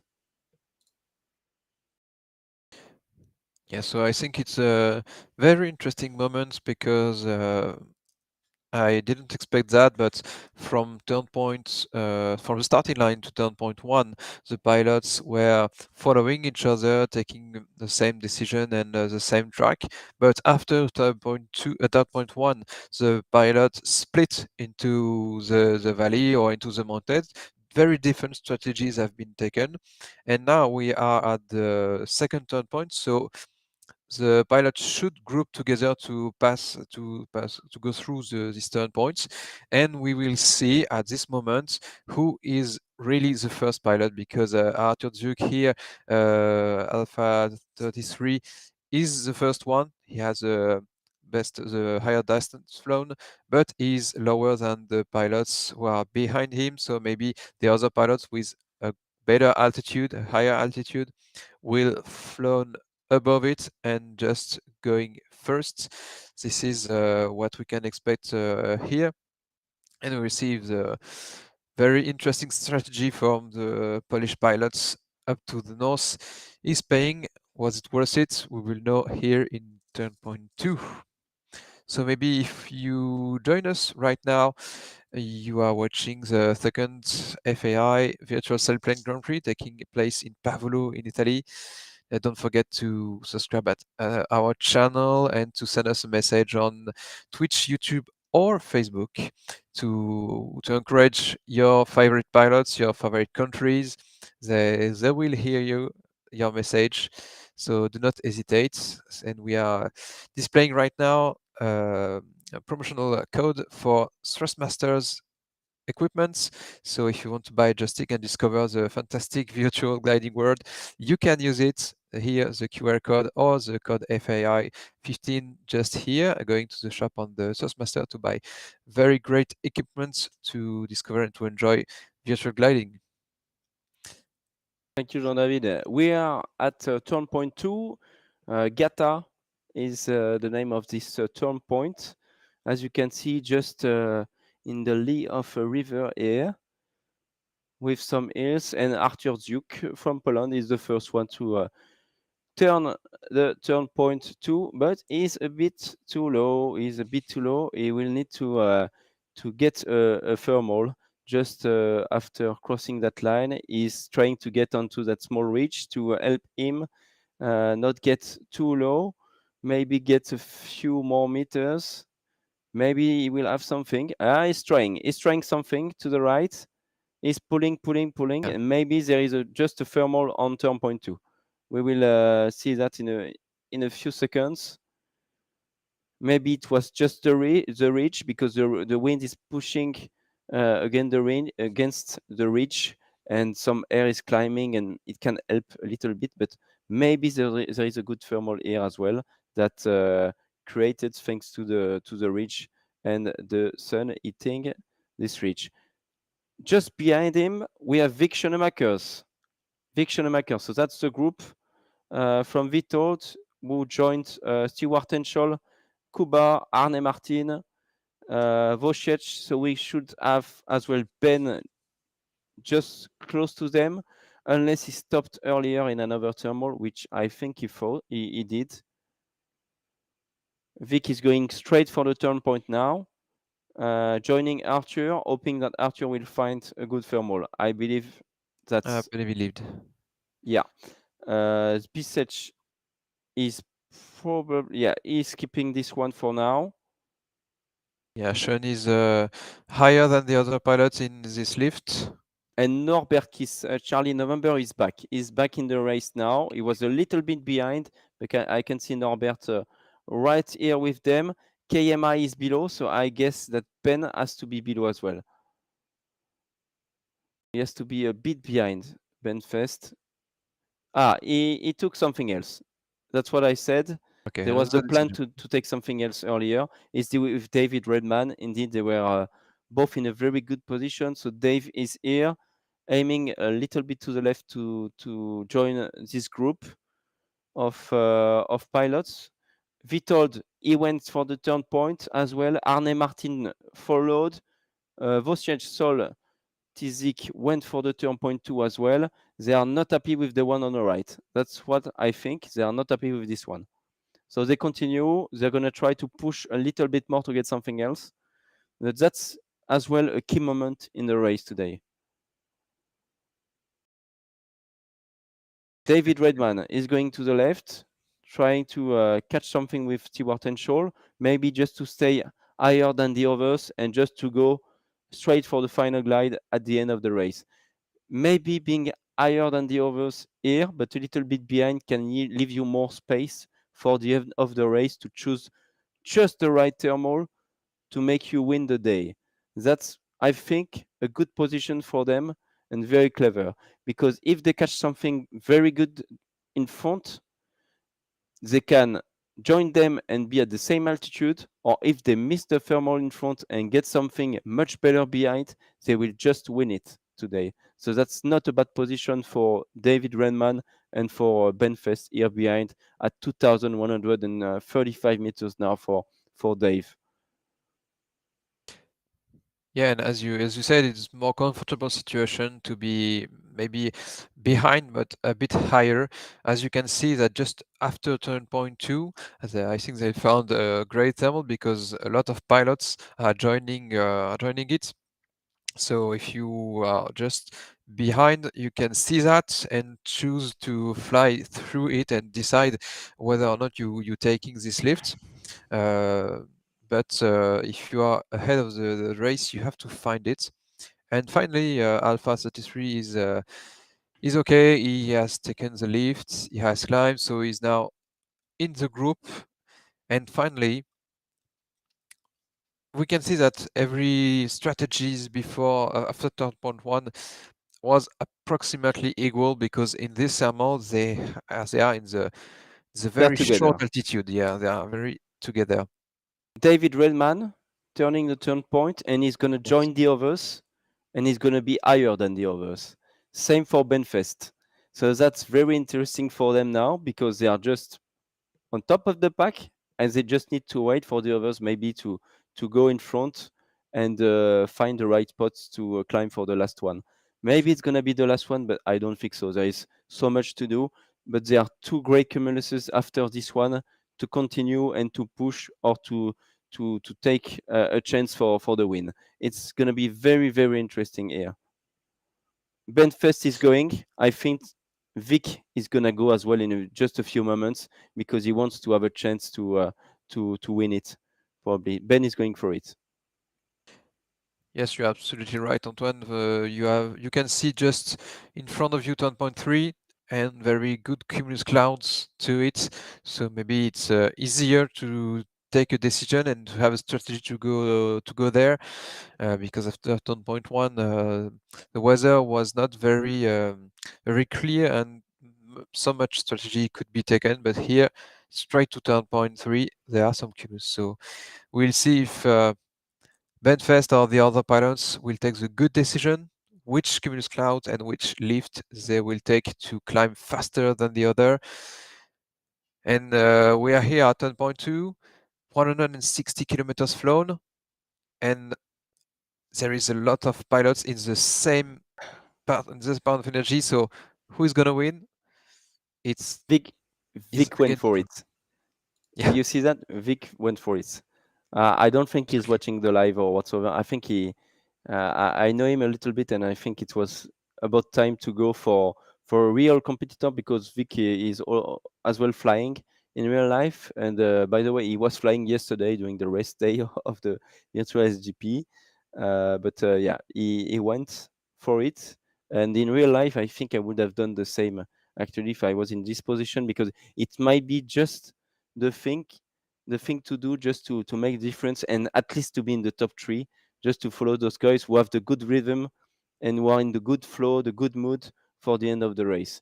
Maybe. And he was with 6, 7, 8 other pilots, and maybe he can make a difference just with that, by leading early, a little bit earlier, and by taking a small risk, because it's not a very big risk that he took. So I'm very looking forward to see what's going to be the results at the end of the day. Yes, so in the chat we have some messages from Olmosente, who said that he loved flying the SG29, but he would love to try the new generation of the 3 S's, so the GS3, the Ventus 3, and the AS23. We would like to fly it as well. I've never flown this type of new generation gliders, and they look very fantastic to fly. So I just flown them in Condor, but it's great. And GSBD asks us if there is a limit of water in the glider today. Yes, it's 48 kilos per meter square, and there is a kind of a table for all different type of gliders with the maximum number of liters they can take to get that amount of wing loading of 48 kilos per meter square. We're just following the rules of the actual Sailplane Grand Prix in Pavullo, which is 48 kilo as well. I've seen a comment quite a few minutes ago from Frank Schwerzweger, a German pilot who often comes to fly in our races as well, in the World Series and so on, saying, "Go, Ben, go, go, go, go, go," encouraging him. Sander asking, "Is there a link to the 2D tracking?" Yes, there is a link to the tracking. I don't know if I can give it to you. I need to ask. But yes, there is something. Obviously, if you see it on the screen, it means there is a link. I may give it on the chat in it for you for the end of the race. Otherwise, any more comments? You can just leave a comment on YouTube. I've seen Julien a few minutes ago saying hi to everyone. Julien Lyotard, that's looking at our races quite often. So that's very good and very friendly from him. So thank you for being here tonight. Yeah, from Maubeuge in north of France, my previous club. So I know him very well. Hi, Julien. Thank you for following us. Please subscribe to the channels and like the video. It's very important for us. We are back in the race with Witold Rozak. The main group of the pilots after on turn point 2, Gata, they are heading towards turn point 3, probably 30 kilometers away from here, very close to Pavullo. They are really going for it with some nice clouds, nice thermals in front of them. And turn point 3 is going to be just south of Pavullo. Then they're going to have to go again back to the northwest of Pavullo, then north for the reporting point. It's going to be an easy race, an easy arrival for all the pilots. Minimum altitude is 850 meters above mean sea level for the pilots tonight. Thank you for the 2D. We can see everyone here. The last pilots, well, at least another group is turning turn point 2 now with Tim Madsen, Darius Gudjonas, Joshua Arns, ICU, that's Kelvin from South Africa, KMI, that's pretty good. And let's go back to the leading pack, or the guys who are turning turn point 2 maybe. As you wish, Tim. Vic Schoenemakers here with Ben Fest and Dave Redman. Third Trying position. fast. Yeah. Yeah, David Redman and Ben Fest hasn't stopped since turn point 2. They are flying fast and straight to turn point 3. A great cumulus cloud just in front of them, and they are ahead of a ridge. I don't know if it will give some lift, but it is the shortest way to turn point 3. Right now, they are not able to fly directly through all turn points to the finish line. They need to climb a bit more. So there will be a few more key moments when they need to climb. If the lift is good enough, they will reach a good altitude to end this race quickly. But the other pilots behind have the same goals. Yeah, they all want the win. They all want to win it because it's very, very important to be amongst the first, because if you are 10th pilot between 10 and 20th, you get just 0 points and you just flew for 0 points. So you need again to try to make a good flight the next day and the other day and so on. So the pressure is on you to get some points to try to win the title at the end of the week. So yeah, it's going to be very interesting. I'm very happy for Stewart to see his level as well today, because I haven't been able to witness a lot of his flights. He's done a really good job in Czar in Poland for the qualifying virtual Sailplane Grand Prix there. But I haven't seen him otherwise in other events, so I'm very, very happy to to have him in this World Final. Same for Sean Churchill, the two guys from the UK who are there. I'm quite happy to have them here. Obviously, Ben and Vic, we know them. We've had them 2 years ago for the World Final in 2021 in Saint-Ouen in France. So yeah, I'm very, very happy. I'm saying I just for a few seconds to our friends from Argentina, if they're watching or watching the replay, because they've done a tremendous work for their own event, for their national Condor competition in Argentina over several weeks. It took place in an aero club on an airfield. It was on-site event and so on. So it was crazy. I've seen pictures of 10 pilots sitting next to each other in the same room, in kind of a briefing room in Argentina, and they were all competing, and they flew I think at least 15 races in 2 or 3 months, something crazy, and they did a really good job there. So just thumbs up to the guys in Argentina, and I'm sure we're gonna work together in the future as well, because they really like what we do for the FAI, and we need a lot more people to join and help us to work into the FAI virtual gliding initiative to make this grow. And we need to have events in South America as well, in different time zones, with different time zones than in Europe. We need to have specific continental virtual championships and so on. So it's really good. I'm really looking forward to work with them. We've had very good contacts and so on. So same for you. If you're not flying, or if you know about Condor but you would like to help the organization of the races and so on, you can always send us a message, or go on the website. There is a web page dedicated to this with formula, join us, and so on. You can find all of that very easily. And if you want to help, there is always a place for you, for sure. Benfest, David Redman, Stewart and Scholl, Vitold, no, not Vitold, Arne Martin, maybe, no, Alpha 33, sorry, Zbisec, Vosiec are there. Okay, and I see Vitold, Kuba, Arne Martin, and Norbert who've taken another route, more to the east. Trying to find the best lift to climb a bit right now, because they went a bit low. Yeah.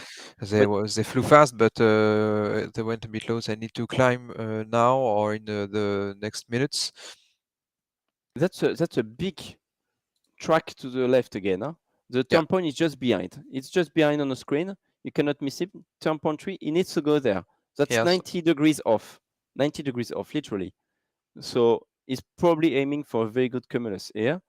But I'm quite surprised, because I can see all his friends, Cuba and so on, who are going somewhere else. I'm very surprised. And you can see that Tim has shown this just before. The race is almost over. There is only 40 kilometers to race here. So taking a strong decision like that at this moment is very interesting, because there is just a few kilometers to fly, and it needs to be very good.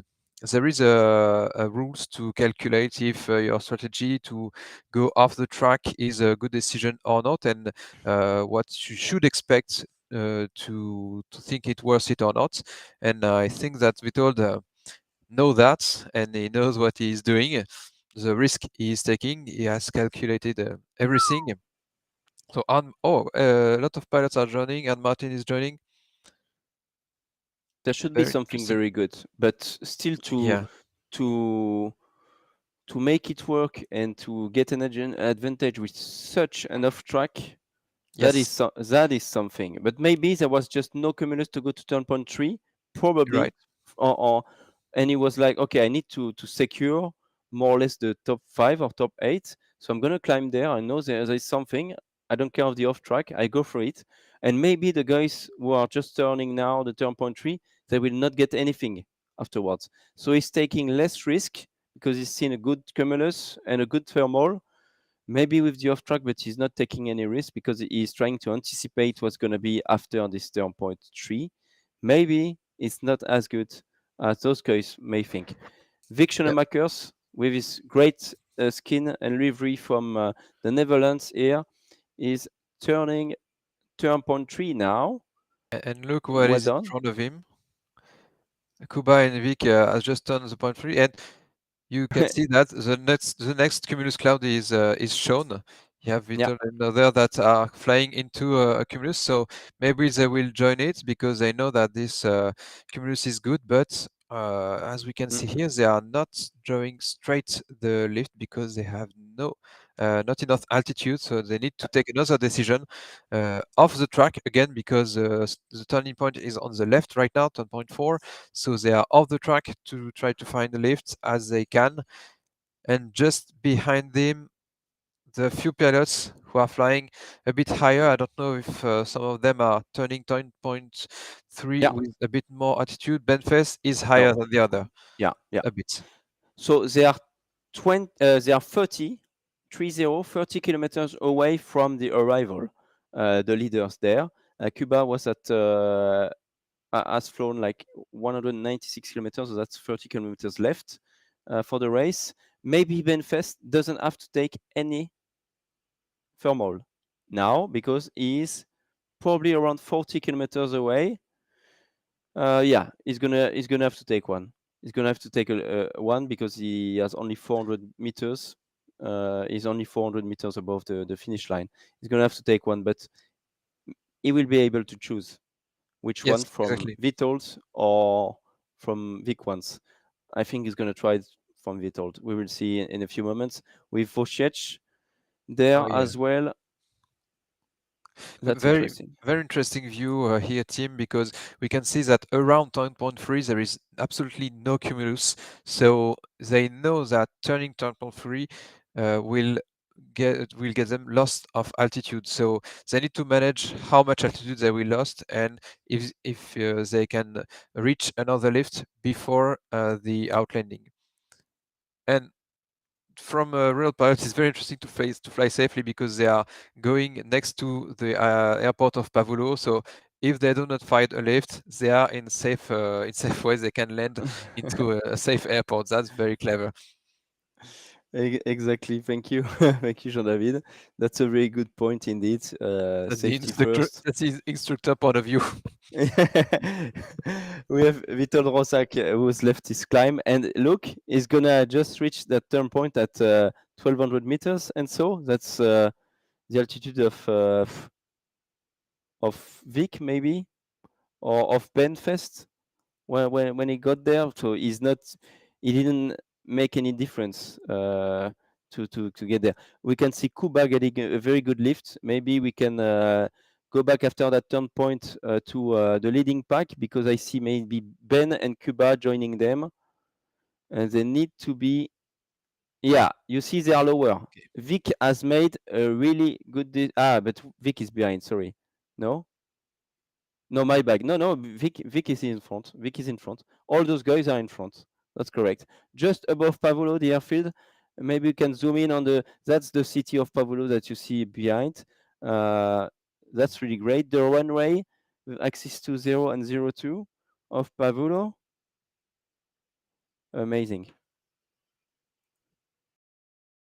Yeah, amazing landscape. Thanks again for all the people who are working on this landscape. It's not an automatic generated landscape. People are working on it. Each building has been set, each tree has been set. So thank you again for all the pilots or all the people who are working on it. Very, very interesting. Back in the race, probably the last thermal of the day. Just above the airfield of Pavullo, you can see the finish line just behind them. Then we need to cross that in about 15 minutes from now, probably 10 to 15 minutes. That's very interesting. So you can see really the line, how it's made. Yeah, we have Arthur Duke who continued. He continued to push, but that's going to be very difficult for Arthur. Maybe pushing too much, taking too much risk. He's trying to get something now. It's not working. So Arthur, I think he only started Condor 2 years ago, and he's flown with Vitold and so on. He does not have any experience in real life, but he's made amazing races in virtual Sailplane Grand Prix. He knows how to push, but with the experience, you get to know a little bit more about when is it going to be very difficult. We can see a shadow just below, so probably there is something in the area that is trying to get. Yes, there is a cumulus cloud, Yeah, two some cumulus cumulus. clouds. 3. So he was pushing very hard, very hard to get something, and he's probably having a good lift now. Yeah, it is risky, but if the climb he found is better than the other, maybe it was a good decision, but a bit risky, yeah. Okay, so Vitold is now going, I think he is joining. Can you show us just in front of me? I think Vitold is joining, but you know those guys. Yeah, Yeah, exactly. yeah, he's Yeah, got the info. I'm sure he's got the info that there is something here. So they are all on the same channel for safety reasons, but I believe they probably have a TeamSpeak or something or another Discord running next to it, so they can talk to each other. It's much more fun for the pilots quite often. So, and in real life, it's the same now. All the radios have dual input, and you can listen to two different channels at the same time. So it's something before we used to control this and to ask, okay, be only on one channel and so on, because you could not change, and you had to listen to what we had to tell you. Because today, if there is an event or anything, I can just leave the live, or if there is a big issue with technical issue or whatsoever, can leave the live, go on the Discord channel and tell to the guys, okay, there is something happening. We're gonna restart the server or whatsoever. We can do something. So they need to be on the same channel. Same for safety issue. And in real life, it's just for safety issues or to let them know that the line is going to open and so on. So they need to be on the same frequency. But now we have dual frequencies in real life, so you cannot control that anymore. Anyway, Arne Martin joining Alpha 43 and Vitold Rozak. And then it was maybe a great lift, and maybe the last one for them. This is very interesting because the pilots who have stopped before are higher, so maybe they are close to the final glide, so the altitude they need to go to the airport and to finish the task straight, and maybe we'll see them flying above in a few minutes or not. They may climb faster, and so maybe Arne Martin or Vitold are the first right now. It's very close. We can't know at this moment who is the first. We'll see it who's in a gonna few win this? I have no idea. There are 10, 12 pilots that are very well placed now to get to the final glide, and it's gonna be interesting because they need to be at 850 meters, and I know that they're gonna take some risk for the arrival to today. So because you just need to be the first or to be among the first to get the points. So it's going to be very critical for those 12 guys that are just ready to get the points today. We have Kuba, Vic, they are above, they're coming. They are coming now, and Vic is going for it. He goes for it. He does continue. He's not stopping. David Rayman is doing the same. I think they have enough altitude. Those guys, they have enough. Kuba is taking it, and he's going to try to do maybe 1 or 2 or 3 more turns to get more altitude before pushing, so he can try to get there. Benfest is going straight to it. Tim Madsen is going for it as well. Stewart Henschel a little bit behind. He needs to climb in that one, maybe. Most probably. He needs to be careful there. Yeah, well done. Okay. So Vic, Tim Madsen, and Benfest with David Redman leading now the race.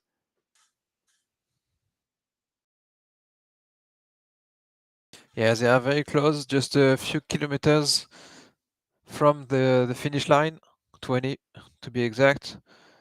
Let's go. We have Benfest here, and to the left we have Vic. Tim Madsen is very, very well placed. Yeah. He's above all of them. David Redman Can go just faster. behind. 1,400 meters now for Tim Madsen, turn point 4, and Yeah, then they he are needs to flying go very to. fast. Yeah, very well done. Final turn point. Final turn point is going for it. And then it's the reporting point. David Redman. So that's Vic, David Redman, Benfest. Yeah, here we are. Cuba is quite high as well. He can push. The other pilots behind left the lift, so they are on for the final glide. Vito, Darnay Martin.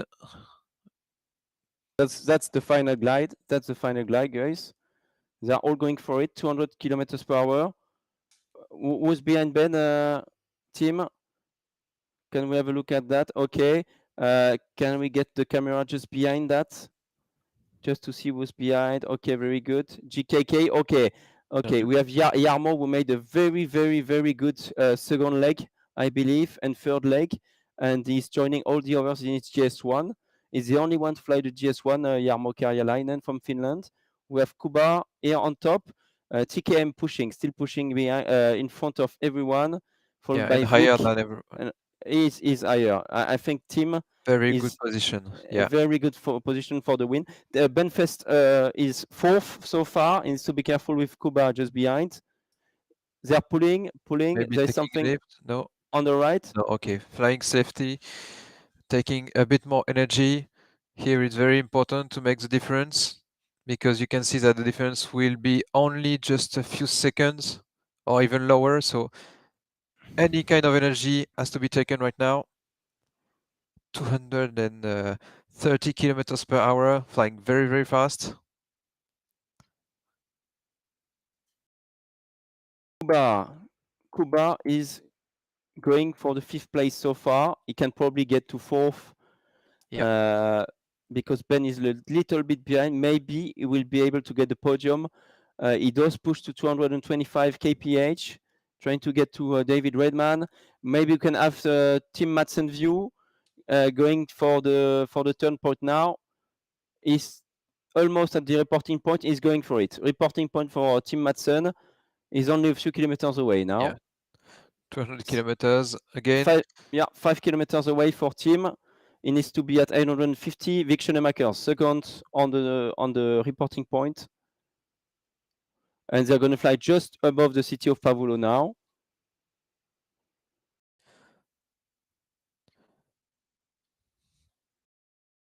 David Redman in third position right now.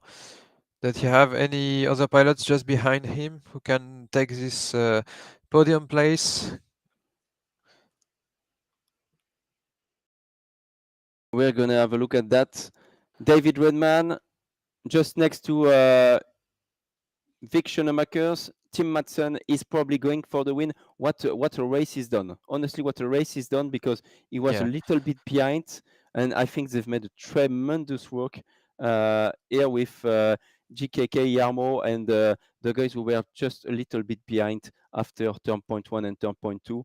They did a very good job to come back in the race. Really good job. It's never done until the end of the race in Sailplane Grand Prix. Okay, they need to be above 850 when crossing the finish line. It's going to be good for Tim Madsen. He can push a little bit more to secure the place, maybe. Very well done, Tim. Very well done. 900 meters is going to go straight to 850. That's very good.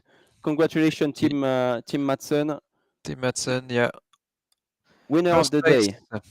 Winner of the day. Well done, Tim. Well done. Amazing job. Amazing job. Who's behind?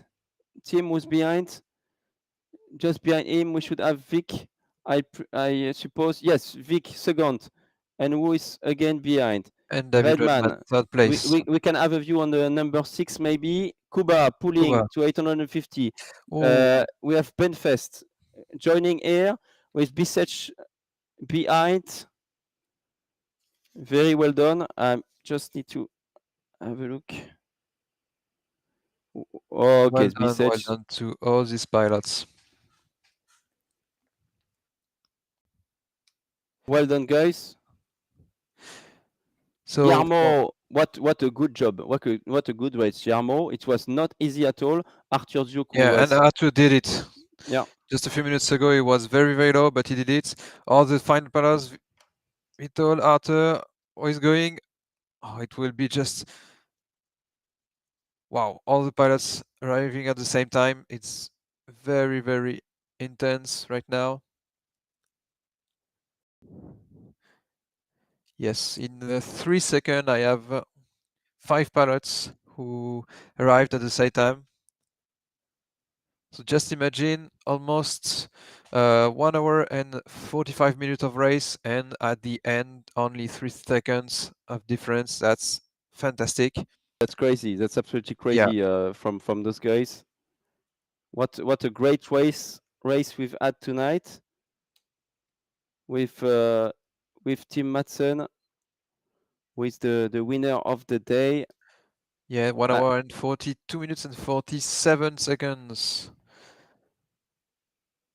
That's amazing. That's amazing from the pilots. They've done such a good job. Such a good job. Norbert Kiss, we can see them land now.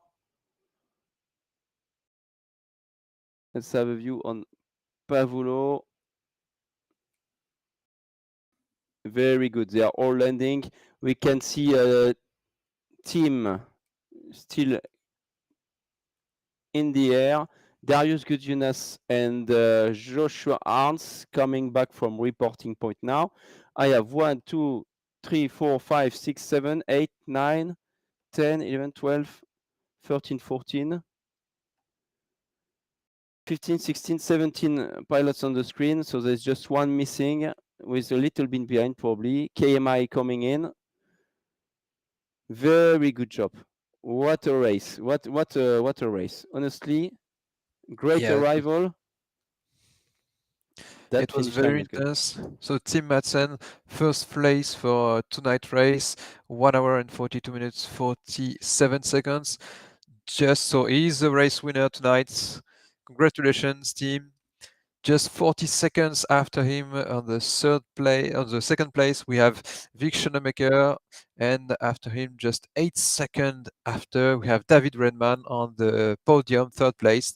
Congratulations to these 3 pilots on the podium. It was very intense, just a few seconds difference at the end of this race. Wow, it was very intense. it was intense indeed. It was absolutely amazing to follow this race tonight with all those pilots. They're just all coming in to land now with Sean Churchill. So yeah, team winner of the day. That's a pretty good start for the pilots from Denmark. I think Peter Eriksen, the president of the IGC, who was there at the beginning of the race, is pretty happy because he's from Denmark as well. So that's pretty good. That's pretty good. Yeah. And I'm pretty happy for him as well because he's flying, as we said, every day, every evening. He's flying the races, the FAI virtual gliding races or other races that are made by the community and so on. So I'm super happy for him. Yes, all along the race, we've seen great behavior from all the pilots. They fly safety, they took the lift on the great mindset. It was just like a normal in real competitions. This virtual competition was very intense, and all the pilots did it well. The final average speeds are amazing, 226 kilometers per hour. 132 kilometers per hour. So it was a very, very great average speed. And this first day of the race, of the competition, is very interesting. And I think all the SGP will look like that, and we have plenty of the week to enjoy it. Yeah, exactly. Thank you, Jean-David. It was amazing to follow tonight. We are back in the studio here. Thank you, gentlemen, for this race. Thank you to you, the public, for following us tonight for the fun here tonight. Probably tomorrow we're gonna have René Vidal or someone else to come on the races. and that's it. We see you tomorrow. Hopefully a race in the real Sailplane Grand Prix as well. It's a 50-50, said Brian Sprickley to us just before the live. So hoping for the best in Pavullo. We see you tomorrow. Stay tuned. Interview to come and so on. All of that tomorrow. Thank you, everyone. Thank you, Jean-David, for your comments. Thank you for inviting me, Antoine, and thank you for every viewers who interact with us through the chat. Don't forget to subscribe to our channel and stay tuned for other days. I won't be there to comment tomorrow, but surely I will follow the race and it race until the end of this virtual Grand Prix. It's amazing to watch, and great flight to all the real pilots, to all the virtual pilots, and let's see what happens in the next races. Thank you, Jean-David. Thank you, Timothée. Thank you, Marc, Michel, Sébastien, and everyone who worked in the background to make the races happen, and all the SGP team and the team in Pavullo who are doing a great job, the Italian guys. So thank you all, and we see you tomorrow. Thank you. Good night. Good night, bye.